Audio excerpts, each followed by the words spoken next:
Dana, first, let's have a look at the Yale Budget Lab, because I was looking at their findings, and this week I actually went on their website. They're all ex-Biden officials, so I think we can discount everything they say. I'd encourage all your viewers to look at the composition of both the board and the staff, and it's just not right that what we have here is a middle class and working class bill that we are going to see wages accelerate, and we are going to see, just as we saw with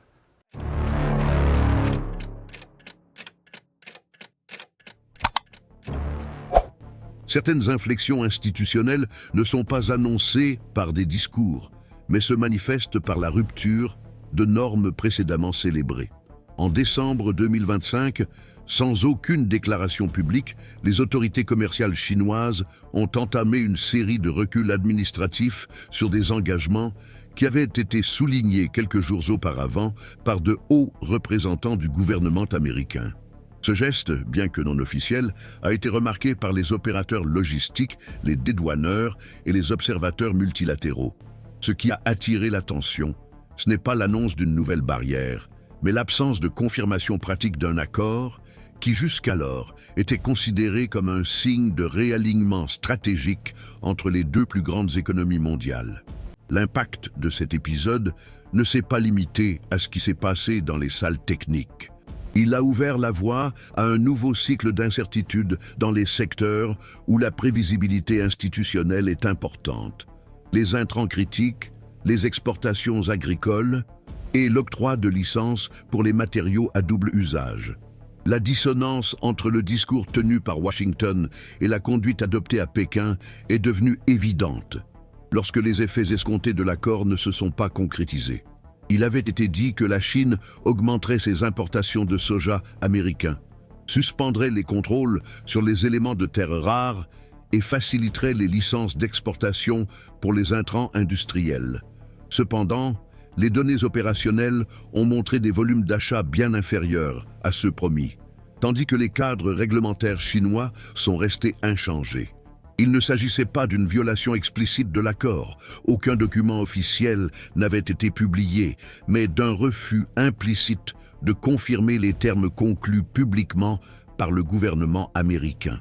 Ce schéma n'était pas inédit, mais le degré de divergence a attiré l'attention. La suspension des nouveaux droits de douane et l'assouplissement partiel des restrictions annoncées par Washington n'ont pas été accompagnés d'une réciprocité institutionnelle de la part de la Chine. Les exportateurs américains ont continué à faire face à des obstacles logistiques, à des exigences techniques et à une insécurité juridique. Dans des secteurs tels que la défense et les semi-conducteurs, les rapports internes ont commencé à traiter l'accord présumé non pas comme une solution, mais comme une pause tactique de la part de la Chine. L'interprétation qui s'est imposée était que Pékin n'avait offert que des pauses temporaires dans les mesures punitives, sans renoncer au contrôle structurel sur les chaînes de valeur critiques. En coulisses, les représentants des consortiums industriels et des conseils agricoles ont fait part de leur frustration face au manque de coordination entre les attentes diplomatiques et la réalité opérationnelle. Ce qui était présenté comme une avancée stratégique a été perçu comme un geste utile uniquement à court terme. Le soja, présenté comme l'un des piliers du nouvel accord, enregistrait des expéditions inférieures à la moyenne annuelle. Et les stocks accumulés par la Chine après des achats records dans l'hémisphère sud réduisaient encore davantage la nécessité d'augmenter sa demande aux États-Unis. Cela signalait non seulement un choix commercial, mais aussi une stratégie de réduction de la dépendance, dans un contexte géopolitique de plus en plus concurrentiel. Le cœur du problème est devenu moins le contenu de l'accord que l'asymétrie entre les décisions visibles et les instruments de pouvoir préservés. Même si les États-Unis avaient offert des concessions tangibles, telles que l'exonération des droits de douane et l'assouplissement des exigences réglementaires, la Chine a maintenu son appareil institutionnel intact. Aucun décret n'a été abrogé, aucune structure de contrôle n'a été désactivée. Les changements annoncés n'ont pas été codifiés dans des instruments juridiques équivalents. De ce fait, toute l'architecture du prétendu accord bilatéral a commencé à être considérée sous un autre angle, non pas comme un nouveau cadre réglementaire, mais comme une trêve instrumentale. Pour ceux qui suivent de près les développements de ce type de tension, en prêtant attention aux détails institutionnels, il devient de plus en plus nécessaire de faire la distinction entre les annonces publiques et les changements juridiques effectifs. De notre côté, notre objectif restera exactement le même: observer où s'arrête le geste et où commence le pouvoir réel. Dans la pratique, l'absence de mouvement officiel de la part de Pékin a contraint les organismes américains à revoir leurs projections internes sur le rééquilibrage des chaînes logistiques. Le ministère de l'Énergie a maintenu ses alertes sur la pénurie de matériaux stratégiques. Le secteur privé, en particulier dans des domaines tels que la mobilité électrique, a choisi d'augmenter ses stocks préventifs. Le calme apparent ne se traduisait pas par une sécurité institutionnelle. Les analystes du secteur ont commencé à traiter cet épisode comme un nouvel exemple de diplomatie de surface, dont la fonction est de gagner du temps, sans modifier les fondamentaux. Au lieu de stabiliser les relations, cet épisode a mis encore plus l'accent sur le défi américain de reconstruire son autonomie, dans des segments dont la dépendance extérieure s'est consolidée au fil des décennies. La question centrale n'est plus de savoir si la Chine respectera ou non les conditions annoncées, mais si les États-Unis disposent aujourd'hui des instruments nécessaires pour redéfinir leur position stratégique, sans dépendre de pauses tactiques qui ne changent pas l'équilibre fondamental. C'est dans ce contexte que les agences de régulation, les comités législatifs et les conseils sectoriels des États-Unis ont commencé à redéfinir leurs analyses de risque, non pas sur la base de déclarations diplomatiques, mais en l'absence de garanties contraignantes. Le bureau du représentant commercial, traditionnellement chargé de négocier et de superviser les accords commerciaux, a commencé à recevoir des rapports techniques indiquant que les mesures annoncées par Pékin comme des suspensions provisoires n'avaient pas été converties en instructions permanentes. La Commission du commerce international, quant à elle, a renforcé ses avertissements sur la dépendance structurelle dans des secteurs tels que les minéraux stratégiques et les alliages métalliques utilisés dans l'industrie aérospatiale. Ces analyses s'accompagnaient d'un constat commun.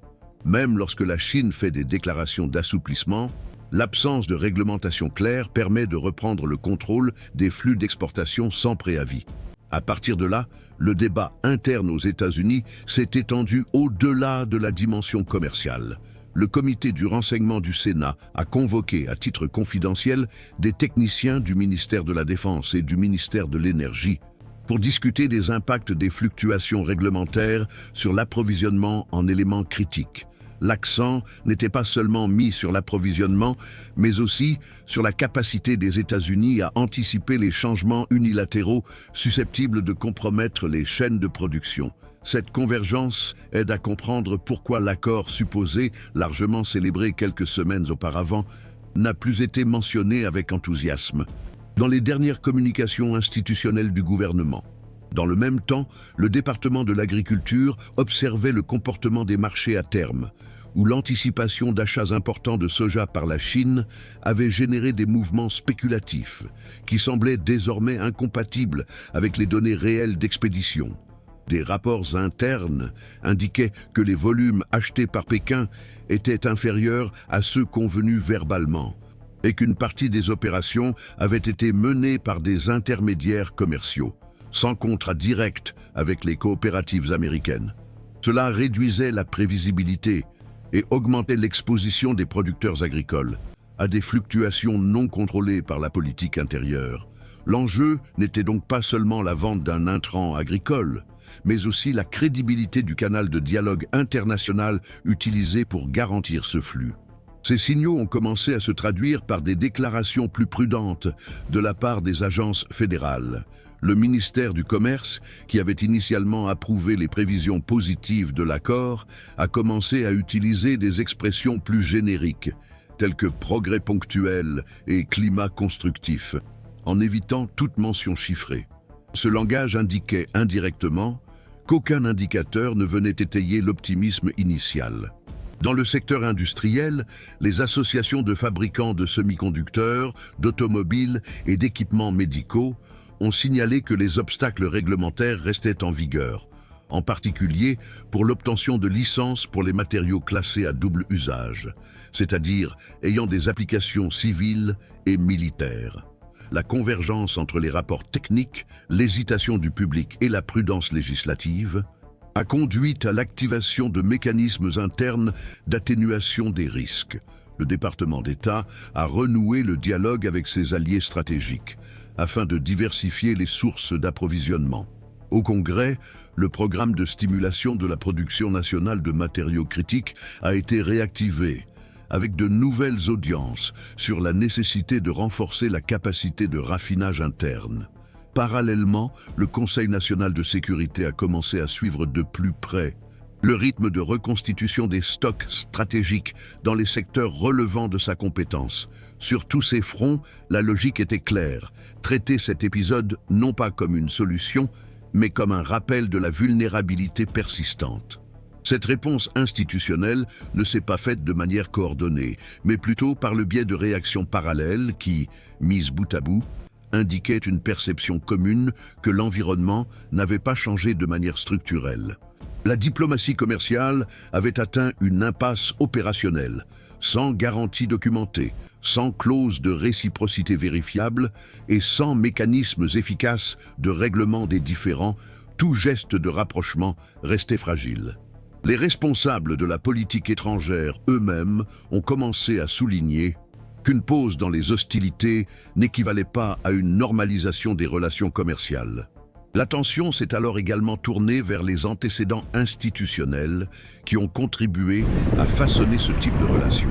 Les cycles de tensions précédents entre les deux pays avaient déjà donné lieu à des accords partiels qui, au fil du temps, se sont révélés vulnérables à un revirement. L'histoire montrait que les gestes, lorsqu'ils n'étaient pas accompagnés de réformes réglementaires, avaient tendance à être absorbés par le système, sans entraîner de changements durables. Cette mémoire institutionnelle a été remise au goût du jour dans les centres de recherche, les universités et les think tanks spécialisés dans le commerce international, où des études soulignaient la difficulté pour les États-Unis d'obtenir des engagements effectifs, en l'absence de mécanismes multilatéraux soutenant la négociation. Au milieu de cette multiplicité de fronts, le point de convergence était le même: la nécessité de réduire l'exposition aux décisions unilatérales, prises en dehors du champ d'application réglementaire américain. Cet agenda, qui avait été partiellement démobilisé après l'annonce de l'accord, est revenu au centre des discussions sectorielles. Le sentiment était que le temps gagné grâce à la trêve diplomatique devait être utilisé non pas pour célébrer, mais pour se préparer. Même sans rupture ouverte, l'absence de progrès vérifiable imposait une leçon claire. Les risques structurels demeuraient. C'est pourquoi des analyses comme celle-ci cherchent à relier les événements diplomatiques à leurs conséquences opérationnelles, en évitant les jugements hâtifs et en suivant la réaction du système. Si ce type d'analyse continue vous aide à comprendre les développements, cela vaut la peine de continuer à suivre cette rubrique, avec la prise de conscience qu'aucun des changements annoncés n'avait été internalisé par des voies légales. L'analyse institutionnelle consolidée au cours des dernières semaines est devenue celle selon laquelle les États-Unis avaient offert des concessions vérifiables en échange de signaux diplomatiques, qui n'avaient pas donné lieu à des contreparties équivalentes. Le problème, cependant, n'était pas seulement de nature technique. Il remettait en question le modèle de relation adopté, une logique de rapprochement qui reposait sur des interprétations divergentes, et sur l'asymétrie du pouvoir réglementaire. Une controverse interprétative persiste quant à la signification réelle de cette pause tactique menée par Pékin, et à la manière dont Washington a décidé de formuler sa réponse.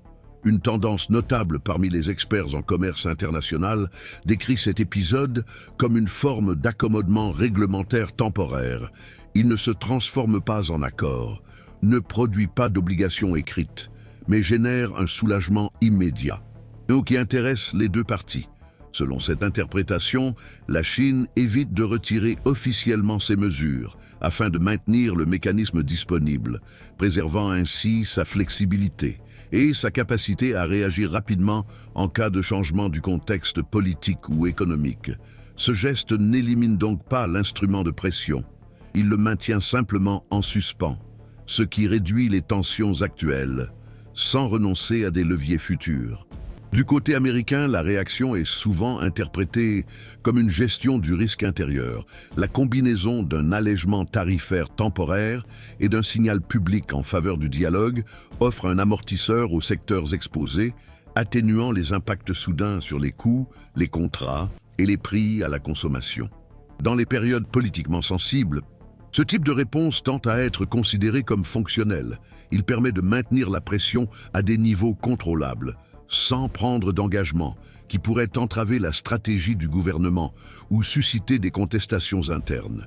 Le problème est que, en s'appuyant sur la suspension et non sur l'institutionnalisation, cet arrangement préserve l'instabilité, comme toile de fond permanente.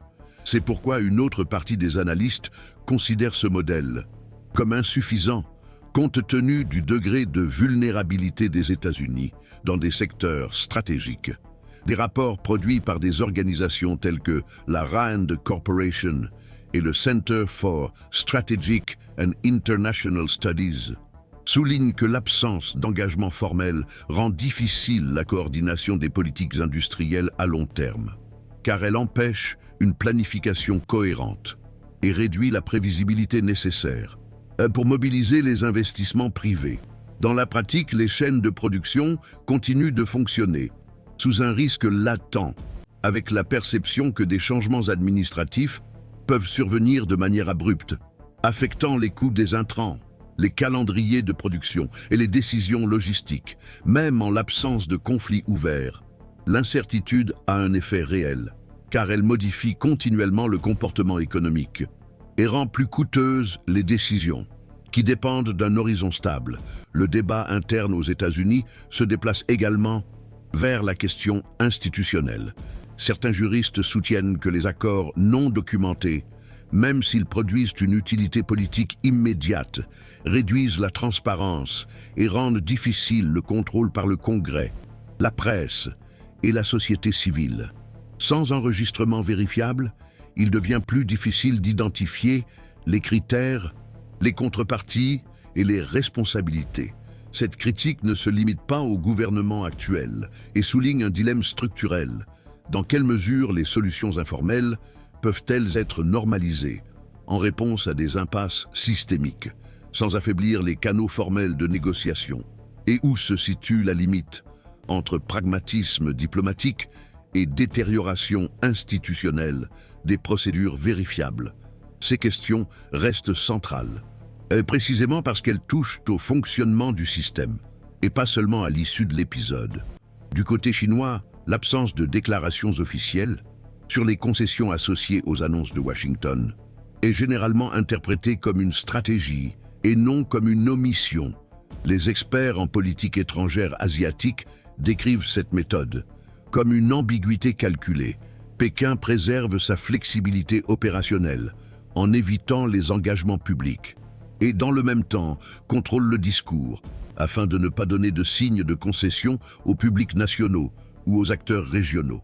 Dans ce modèle, le silence fait partie du mécanisme de contrôle politique. Il permet de répondre à des besoins tactiques, sans ouvrir de flancs symboliques qui pourraient être exploités en interne ou par des concurrents externes. Chaque mouvement est calibré, à la fois par la relation avec l'interlocuteur et par les pressions internes qui façonnent la marge de manœuvre du gouvernement chinois. Pour les secteurs industriels américains, la conséquence se traduit par la nécessité d'une réorganisation dans un contexte d'incertitude. L'incertitude quant à l'accès à des matières premières stratégiques telles que le néodyme et le dysprosium, essentiels pour les moteurs électriques et les systèmes de guidage et de contrôle, pousse les entreprises à rechercher des alternatives qui exigent des délais longs, des investissements élevés et une reconfiguration des fournisseurs. Cette transition est rarement rapide et pendant qu'elle se produit, le risque d'interruption demeure, affectant les décisions en matière de stockage, de tarification et de planification des capacités. Dans les chaînes agro-industrielles, la dynamique n'est pas très différente. Les projections et les annonces concernant les volumes d'achat peuvent ne pas se traduire par une exécution cohérente, et l'écart entre les attentes et la réalité maintient les producteurs et les opérateurs logistiques en état d'alerte. En l'absence de mécanismes de vérification, le marché a tendance à considérer l'optimisme comme provisoire. Le calendrier électoral américain ajoute à la volatilité de la situation, car la politique commerciale est souvent utilisée comme un atout de campagne. Il existe une tension récurrente entre la nécessité de faire preuve de fermeté et celle de maintenir une stabilité minimale dans le commerce extérieur. Cela se reflète dans des messages publics qui oscillent entre des signaux conciliants et une rhétorique de contention. Dans un environnement très amplifié, cette oscillation augmente la marge d'erreur d'interprétation et de calcul. Un geste destiné à la consommation interne peut être interprété à l'extérieur comme une escalade, et un signe de dialogue peut être lu à l'intérieur comme un recul. Cette asymétrie des interprétations rend l'équilibre plus fragile, même lorsque les mesures concrètes semblent inchangées. Dans le même temps, la communauté internationale suit cet épisode comme une référence stratégique. Les pays qui dépendent également des flux réglementés par Pékin observent la manière dont les États-Unis gèrent les interruptions partielles et l'absence de réciprocité formelle. Cette observation influence les décisions concernant les réseaux d'approvisionnement alternatifs, les accords multilatéraux et les alignements futurs. La crédibilité des États-Unis en tant que pôle de coordination économique mondiale est affectée non seulement par les résultats, mais aussi par la cohérence institutionnelle dont ils font preuve dans des contextes d'instabilité. Lorsque le système semble dépendre davantage de signaux que d'engagements, la prévisibilité devient plus difficile à maintenir.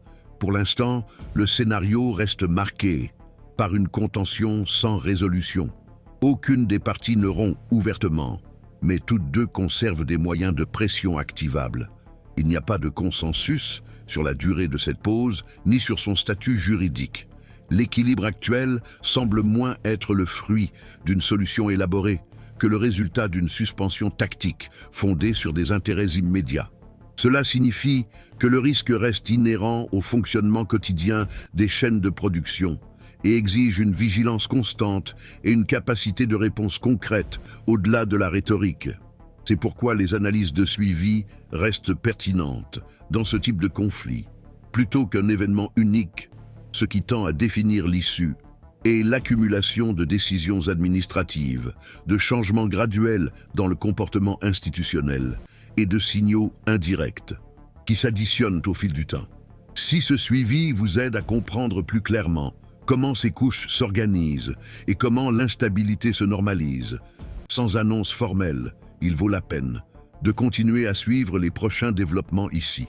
Les prochaines semaines seront décisives, non pas en raison de promesses explicites de rupture, mais en raison de la manière dont chaque partie ajustera ses décisions réglementaires, calibrera ses silences et répondra aux impacts réels sur les prix, l'offre et la logistique. Dans les conflits prolongés, l'absence de déclaration peut avoir autant de poids qu'un communiqué officiel. Et c'est précisément dans l'espace, entre le silence et les signaux indirects, que commencent à se dessiner les contours de la prochaine étape de tension.